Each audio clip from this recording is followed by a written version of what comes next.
Undisclosed. This is our 7th one. So we started 7 years ago, and we really wanted to bring the visual artists of Toledo into TSA. We do a lot of performances on stage, but we really wanted to tap into the visual art community.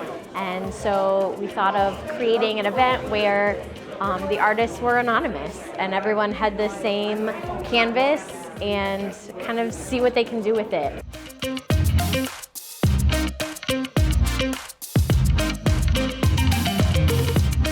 My name is Drew. I'm a Toledo native artist, and I have a piece this year in TSA's Undisclosed. It's a portrait of Natalie, who is a long-term friend of mine from Toledo School for the Arts, along with some of other elements of my art is wild violets and some line work that I typically have in all of my paintings.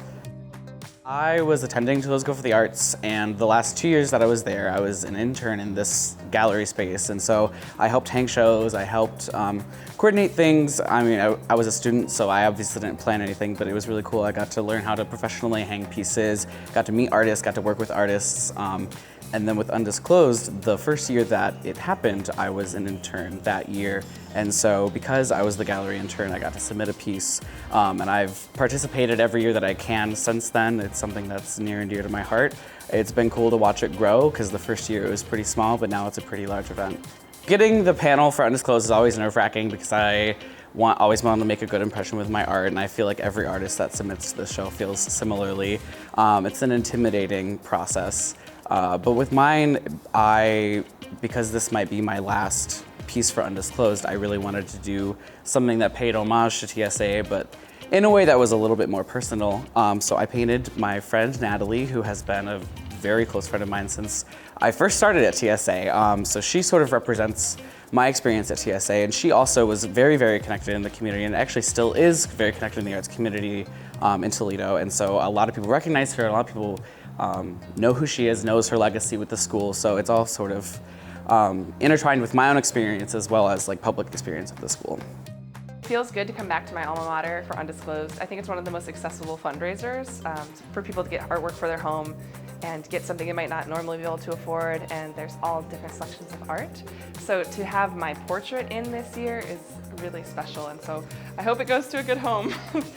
Drew has been painting me since we were in school here, and we've since, graduated and stayed friends, and he painted me again, so it's cool to see his growth as an artist over time, but also our relationship and what he does.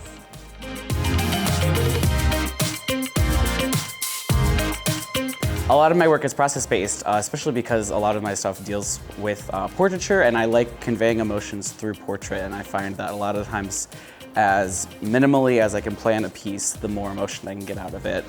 So a lot of my style is based in that, which is challenging because I work in a lot of mediums that require a lot of time. I do a lot of watercolors, which is a lot of very translucent layering and takes a lot of time, and yet my work is still pretty process-based. So it's a weird juxtaposition, but I enjoy it.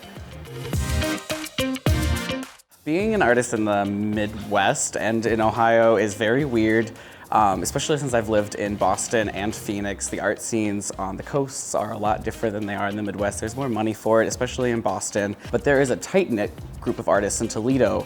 It's a lot closer here than it is in other places that I've been, and I like that a lot about Toledo. The arts community is really, really connected, and it's something that I'm definitely gonna miss about Toledo. My Instagram is @falk.bjorn, so it's falk.bjorn. Bjorn is my tag. It's a little excruciating attending the event, which is why I haven't always, especially since I pour myself into all of my work. I want it to be well received, and it's nerve-wracking watching people survey it, and some years my piece has been chosen pretty quickly, other years it's taken a little bit longer. It's not my favorite process, but I also just don't love seeing people see my art in general. So I like Undisclosed because I can be in the gallery space, it's anonymous and no one is associating that with me per se, but then whoever likes my piece gets to find out who I am, and then usually people contact me if they like my piece, and that in itself is really rewarding.